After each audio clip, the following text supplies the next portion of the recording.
उठ जा नालायक, सुबह के 8 बजने को है। तुझे एग्जाम नहीं देना क्या? थोड़ी देर और सोने दीजिए ना पापा। तू उठता या फिर मैं तेरे ऊपर पानी फेंकूं? रोज गधों की तरह सोता रहता है, पेपर की कोई टेंशन ही नहीं है। और एक हमारा समय था जब हम पेपर में फेल होने के डर से रात भर पढ़ा करते थे, सो ही नहीं पाते थे। तो क्या आप उसका बदला मुझसे लेंगे? मैं 15 मिनट बाद उठ जाऊंगा, आप प्लीज जाइए, मुझे डिस्टर्ब मत कीजिए। इतना कहकर रौनक रजाई ढककर फिर से सो जाता है। तू ऐसे नहीं मानेगा, रुक मैं अभी पानी लेकर आता हूं। बस फिर क्या था, इतना कहकर वो भागते हुए बाथरूम में जाते हैं और पानी की एक बड़ी सी बाल्टी लाकर रौनक के ऊपर फेंक देते हैं। पानी पड़ते ही रौनक झट से उठ जाता है। ये आपने क्या किया पापा? अब तो उठेगा नहीं तो यही करना पड़ेगा ना।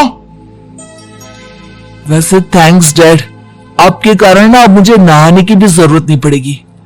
चलिए अब आप मां से बोलकर मेरे कपड़े निकलवा दीजिए, तब तक मैं ब्रश कर लेता हूं। वैसे कल ना आप एक काम और करना, नहलाने के साथ साथ मुझे ब्रश भी करवा देना। ये ब्रश करने में ना मुझे बहुत आलस आता है। रौनक की बातों से अरविंद का मुंह खुला का खुला रह जाता है। वो अपनी पत्नी कमला के पास जाता है और रौनक की हरकतों के बारे में बताता है, जिसे सुन उसकी पत्नी हंसने लगती है। तुम अपने बेटे को समझाने के बजाय हंस रही हो। रौनक बच्चा है, धीरे धीरे सुधर जाएगा, आप क्यों उसके पीछे पड़े रहते हो? अभी नहीं सुधरेगा तो कब सुधरेगा? 10वीं क्लास में है रौनक, वो अब कोई बच्चा नहीं रहा। अरविंद की इतना बोलते ही वहां रौनक भी आ जाता है। क्या डैड, मैंने आपको एक काम दिया था, वो भी नहीं हुआ आपसे। अरे क्या हुआ बेटा? माँ, मैंने डैड से बोला था कि वो आपको बोलकर मेरे स्कूल की यूनिफॉर्म निकाल दे, लेकिन मेरे पीछे पड़ने के अलावा इनसे एक काम ढंग से नहीं होता। देख रही हो कमला, देख रही हो अपने लाडली को? अरे आप चुप रहिए जी। चलो बेटा, मैं तुम्हें कपड़े निकाल कर दे देती हूँ। बस ऐसे ही साल पर साल बीतते जाते हैं, लेकिन रौनक के रवैये में कोई बदलाव नहीं आता। वो पहले से भी ज्यादा आलसी और पूरी तरह अपने माता पिता पर निर्भर हो जाता है। 2 साल बाद पता नहीं कहां गायब रहता है पूरे दिन, अब तक तो आ जाना चाहिए था। अरे आप इतनी फिक्र क्यों कर रहे हो उसकी? दोस्तों के साथ खेल रहा होगा, आ जाएगा अभी। ये कोई टाइम है खेलने का? 10 बजने वाले हैं, इतनी रात में कौन खेलता है? कमला कुछ कहती उससे पहले ही रौनक वहां आ जाता है। मम्मी जल्दी से खाना लगा दो, बहुत भूख लग रही है।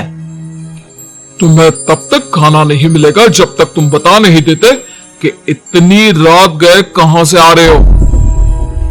ओ प्लीज डैड, अब आप एसी पे प्रद्युमन बनकर मेरे सर पर बंदूक लेकर मत बैठ जाना।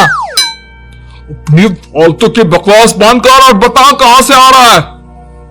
माँ अब समझाइए ना डैड को। बता देना बेटा, इनको भी तसल्ली हो जाएगी। आप बोल रही हैं तो बता देता हूं, मैं दोस्तों के साथ मूवी देखने गया था, इसलिए देर हो गई। तू इन सब चीजों में मेरे पैसे उड़ाता है? कभी 1 रुपया कमाने के बारे में सोचा है तूने? जब देखो हवा की तरह पैसे उड़ाता रहता है। माँ अब आप इन्हें चुप करा दीजिए, वरना ना मुझे गुस्सा आ जाएगा। अच्छा क्या कर लेगा? बता ना क्या कर लेगा तू? वैसे बात तो ठीक ही है, मैं कर ही क्या सकता हूं, पैसे तो फिर भी मैं आपसे ही मांगूंगा ना। चलिए अब ये सब बात छोड़िए और मम्मी मेरे लिए खाना लगा दीजिए। अभी लगा देती हूं बेटा। मैं बता रहा हूं कमला, एक दिन ये ऐसे ही बिगड़ जाएगा। उफ़ो, आप क्यों इतना पीछे पड़े रहते हो मेरे बच्चे के? बात की बाद में देखेंगे, अभी आप शांति से उसे खाना खाने देंगे? अगले दिन डैडी, मुझे 10,000 रुपए चाहिए। हाँ? अब इतने पैसे क्यों चाहिए तुझे? डैड, आप बिना सवाल किए कभी पैसे नहीं दे सकते क्या? जब तक तू बताएगा नहीं तुझे पैसे भी नहीं मिलेंगे। अरे, अब आप अपने बेटे को पैसे भी नहीं दे सकते? नालायक, तेरी उम्र के लोग नौकरी करते हैं और एक तू है जो नौकरी करने का नाम ही नहीं लेता कभी। आप लोगों के होते हुए भला मैं नौकरी क्यों करूं? अरे हम कब तक पैसे देंगे तुझे? तुझे भी तो अपने पैरों पर खड़ा होना होगा ना। कौन सा उधार के पैरों पर खड़ा हूं? अपने ही तो पैरों पर खड़ा हूं मैं। इसी तरह रौनक दिन प्रतिदिन लापरवाह होता जाता है। उसकी लापरवाही को देखते हुए अरविंद और कमला अपने बेटे की शादी कराने का फैसला लेते हैं और 1 महीने के अंदर अंदर ही रौनक की शादी मेघा नाम की लड़की से करा देते हैं। शादी के कुछ दिन बाद, रौनक, मुझे एक अच्छी सी साड़ी चाहिए, आप ला दोगे ना? हाँ, क्यों नहीं। कितने तक की आती है साड़ी? यही करीब 5,000 तक की। तुम चिंता मत करो, मैं आज ही डैडी से पैसे मांगकर तुम्हारे लिए साड़ी ले आऊंगा। आप कब तक ऐसे ही अपने पापा से पैसे मांगते रहेंगे? कोई अच्छी सी नौकरी क्यों नहीं कर लेते आप? अरे डैड के होते हुए मुझे नौकरी करने की जरूरत ही क्या है? पर आप ऐसे कब तक उनसे पैसे मांगते रहेंगे? कुछ आपको अपने दम पर भी तो करना होगा ना।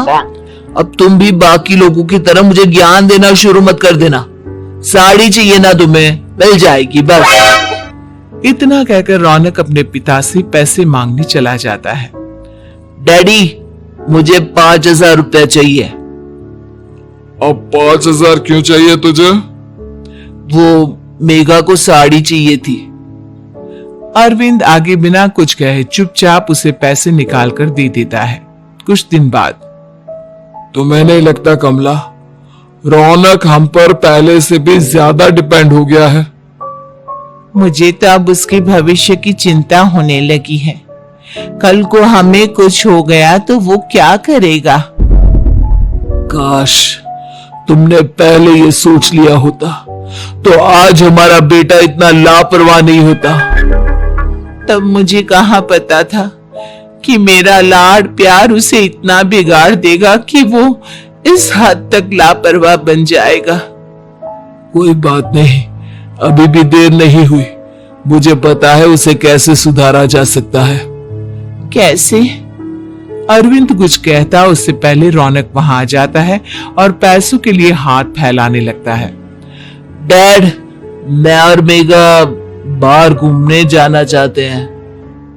अरे वाह, ये आज सूरज कहां से निकला है? Dad please. अच्छा चलो अब मुद्दे की बात करो। मुझे अब 25,000 चाहिए। अब तुम्हें 1 रुपया भी नहीं मिलने वाला। अगर तुम्हें पैसों की इतनी ही जरूरत है तो कोई ढंग की नौकरी कर लो। मम्मी, आप कुछ कहिए ना डैड को। बेटा, वो गलत क्या बोल रहे हैं? ये सब हम तेरे भले के लिए ही तो कर रहे हैं। मम्मा, मैंने बताया ना आपको, मुझे नहीं करनी कोई जॉब वॉब। तो ठीक है, निकल जाओ हमारे घर से। तुम्हारे जैसे लोगों के लिए मैंने ये घर खड़ा नहीं किया है। जितना ये घर आपका है ना, उतना ही मेरा भी है। मैं कहीं नहीं जाने वाला। जाना तो पड़ेगा ही तुझे, क्योंकि अब मैं तेरा कोई भी खर्चा नहीं उठाने वाला। ठीक है, मत उठाइए मेरा खर्चा, मैं अपने दम पर भी जी सकता हूं। तो बेशर्मों की तरह अब तक यहाँ क्यों खड़ा है? अपना सामान ले और निकल जाए यहाँ से। रौनक पैर पटकते हुए वहां से चला जाता है। घर से निकालना जरूरी है क्या उसे? बिना पैसों के कौन रखेगा उसे किराए पर? अगर उसका भविष्य सुधारना है तो हमें अपने दिल पर पत्थर रखकर ये कदम उठाना ही होगा। दोनों बात कर रहे होते हैं कि रौनक अपनी पत्नी के साथ एक बड़ा सा बैग लेकर घर से निकल जाता है, लेकिन घर से बाहर उसे कोई भी मुफ्त में अपने घर किराए पर नहीं रखता। अंत में थक हार कर वो फिर से अपने घर चला जाता है। क्या हुआ? थोड़ी देर पहले तो दहाड़ते हुए घर से निकला था, अब क्या हुआ? नहीं रखा ना किसी ने तुझे किराए पर? डैड प्लीज, मैं कुछ दिनों में कोई अच्छी सी नौकरी शुरू कर दूंगा, आप तब तक तो हमें रख लीजिए प्लीज। सुबह से रात हो चुकी है लेकिन कोई हमें रखने को राजी नहीं है। अब आप ही बताइए, इतनी रात को मैं मेघा को लेकर कहां जाऊंगा?